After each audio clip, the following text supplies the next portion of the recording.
டெல்லியில் பிரதமர் மோடியை சந்தித்து பேசிய அமைச்சர் உதயநிதி தொடர்ந்து காங்கிரஸ் முன்னாள் தலைவர் ராகுல் காந்தியை சந்தித்ததுடன் இந்தியா கூட்டணியின் முன்னேற்றம் குறித்தும் விவாதித்துள்ளார்.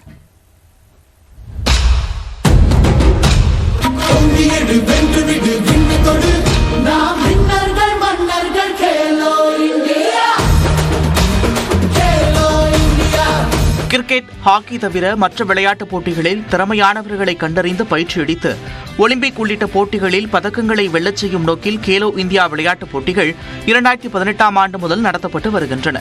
நடப்பாண்டு போட்டிகள் தமிழ்நாட்டில் நடைபெற உள்ளன. சென்னை, கோவை, மதுரை மற்றும் திருச்சியில் ஜனவரி 19 முதல் 31ஆம் தேதி வரை போட்டிகள் நடத்தப்படுகின்றன. இப்போட்டியின் தொடக்க விழாவை சென்னையில் மிக பிரம்மாண்டமாக நடத்த தமிழ்நாடு அரசு திட்டமிட்டுள்ளது. இந்நிலையில் டெல்லி சென்ற அமைச்சர் உதயநிதி ஸ்டாலின் தொடக்க விழாவில் பங்கேற்க பிரதமர் மோடிக்கு முறைப்படி அழைப்பு விடுத்தார். இதுகுறித்து எக்ஸ் பக்கத்தில் பதிவிட்டுள்ள உதயநிதி, தமிழ்நாட்டின் முக்கியத்துவம் வாய்ந்த பல்வேறு விஷயங்கள் குறித்து பிரதமருடன் கலந்துரையாடியதாக தெரிவித்துள்ளார். பிரதமருடனான சந்திப்பிற்கு பிறகு செய்தியாளர்களிடம் பேசிய உதயநிதி ஸ்டாலின், சென்னையில் நடைபெறவுள்ள கேலோ இந்தியா விளையாட்டுப் போட்டி தொடக்க விழாவில் பிரதமர் மோடி கலந்து கொள்வதாக உறுதியளித்திருப்பதாக கூறினார். கேலோ இந்தியா இந்த வருடம் நடக்கக்கூடிய கூட்டம், அந்த ஈவெண்ட் தமிழ்நாட்டில் நடத்துறதுக்கு அந்த வாய்ப்பு கொடுத்திருக்கிறாரு. அந்த விழாவிற்கு அழைப்பதற்காக அவர்கிட்ட நேரம் கேட்டிருந்தேன். நேரம் கொடுத்திருந்தாரு. அவர்கிட்ட அழைப்பதற்கு கொடுத்திருக்கிறேன். கண்டிப்பாக கலந்துக்கிறேன்னு சொல்லியிருக்கிறாரு. சென்னைக்கு வரேன்னு சொல்லியிருக்கிறாரு.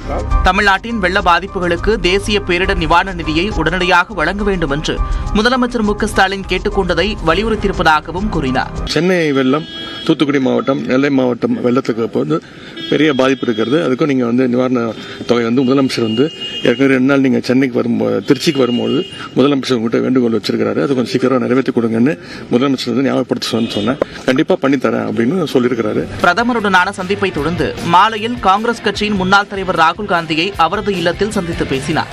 சோனியா காந்தியின் உடல்நலம் குறித்து விசாரித்ததாகவும் இந்தியா கூட்டணியின் முன்னேற்றம் குறித்து சுருக்கமாக விவாதித்ததாகவும் எக்ஸ் பக்கத்தில் உதயநிதி ஸ்டாலின் பதிவிட்டுள்ளார். மரியாதை நிமித்தமான சந்திப்பில் அவரிடம் பேசியதை இப்போது சொல்ல முடியாது என்று செய்தியாளர்களிடம் கூறினார். ராகுல் காந்தி பார்க்கும்போது ஏதாவது அரசியல் பத்தி ஏதாவது பேசப்படாது. நாடாளுமன்ற தேர்தல் வர இருக்கு. இன்னைக்கு காங்கிரஸ் கட்சி அவங்க மீட்டிங் நடத்தி அதை பத்தி பேசினாரு. அதை நான் இப்ப சொல்ல முடியாது. அவருடைய பாத யாத்திரை திருப்பி மணிப்பூர்ல துவங்க போறதா சொன்னாரு. மற்றபடி ஒவ்வொருத்தரும் நல்லா விசாரிச்சுக்கிட்டோம். அவங்க அரசியல் ரீதியாக இல்ல எதுவும் பேச முக்கியமாக பேசல. அதுல எதுவும் பேசல. ஒரு மரியாதை நிமித்தமான ஒரு சந்திப்பு தான். நாடாளுமன்ற தேர்தல் நெருங்கும் நிலையில் கூட்டணி கட்சிகள் தொகுதி பங்கீடு பேச்சுவார்த்தையை தொடங்க இருக்கும் வேளையில் ராகுல் காந்தி உதயநிதி ஸ்டாலின் சந்திப்பு முக்கியத்துவம் வாய்ந்ததாக கருதப்படுகிறது.